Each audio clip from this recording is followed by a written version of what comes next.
don't know about you, but it's easy to get into that Christian bubble where you actually don't know anyone outside of church. I think the bubble is the church, and to be in the church is a really good place to actually be in. The world doesn't dictate the way we see the world, but we still live on this earth, you know? So we need to, like you say, be that light. Let's not see the bubble as bad because it might be for a season.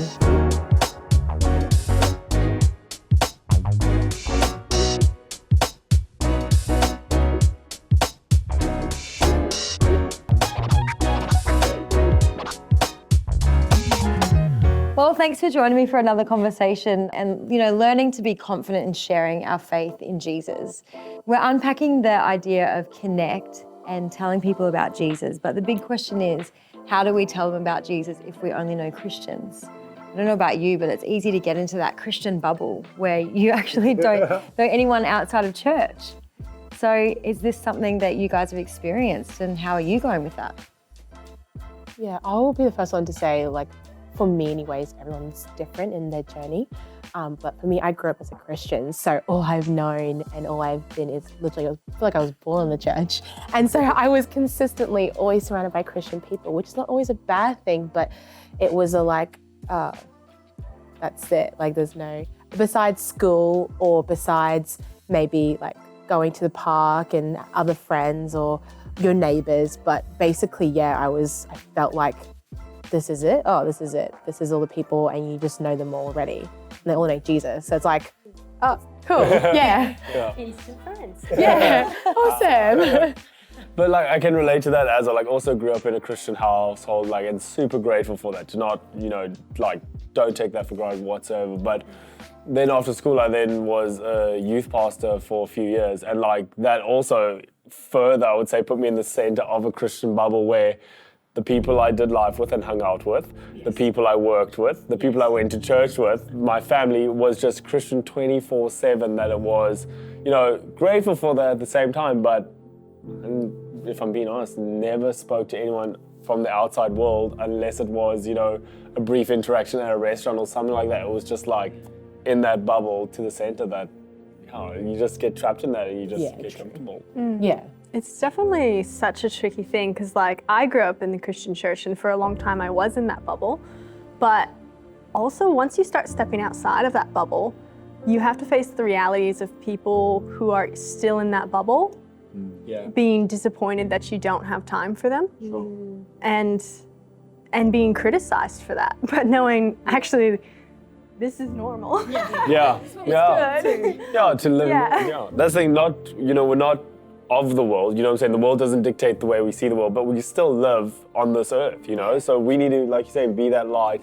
And that's also, if I can, I don't know, I feel like I might be at that part in my journey that you just said where now having, finished my time being youth pastor, now being here in Australia, studying and all that, now I've gone from being in a Christian world 24/7 to now being, in a secular world on campus in university where it's and also at the start, it shocked me that it's got to almost, that bubble was so entrenched to now reshake me and re-wake up. So it's, it's realizing, yes, we're planted in our beliefs, but also, like we were saying, that we still live in this world that, still going to be out there and still, like you say, stay true to our beliefs, but not be shaken. So Matt, you mentioned changing careers and moving countries to get out of that bubble. But what are some other ways, once we realise that we're stuck in there, that we can break out of it? It's a good question. I think for me, you don't have to move countries. I'm sorry, that wasn't just the reason to escape it. It was just, Jesus made the way and I followed. Gotta get That's out the only way.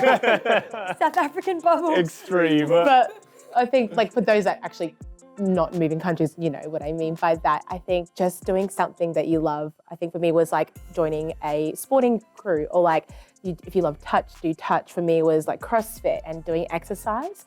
And so that was just one way I can intentionally go out and be around people that is not in my Christian world.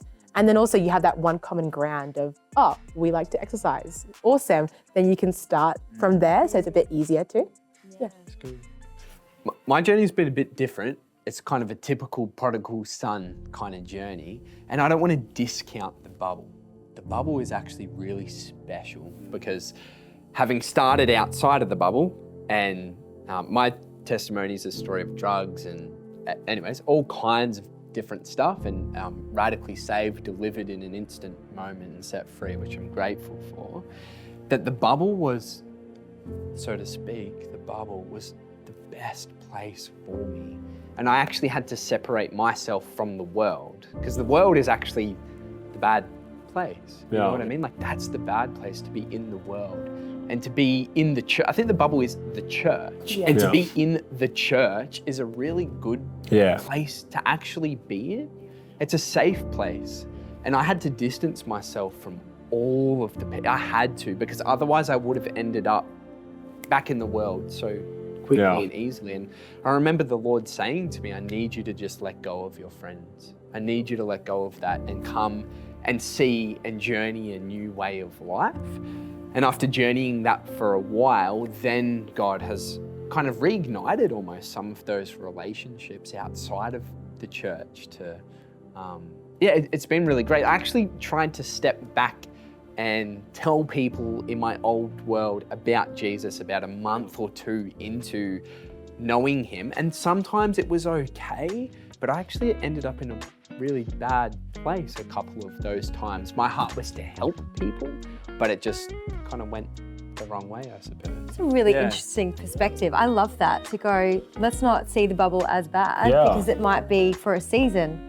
Like if you think about a seed in the dirt, like it's protected by the dirt, and then there might be that moment that you go, okay, it's time to break out. I'm strong enough to share my faith, or I'm strong enough to be more active in the community. Because I've been in the church a long time too, and you're right, there was a long season there where I was in that protected bubble, and then it was this awakening to go, I need to get out of the four walls and actually now practically help others or evangelize. But I love that perspective. And even if you are in the church, you don't want to fully just step out of the church and step out of the bubble and be like, I have to go out into the world, because Jesus kept his core followers and his people around him. You need those relationships, and we need the body of Christ together.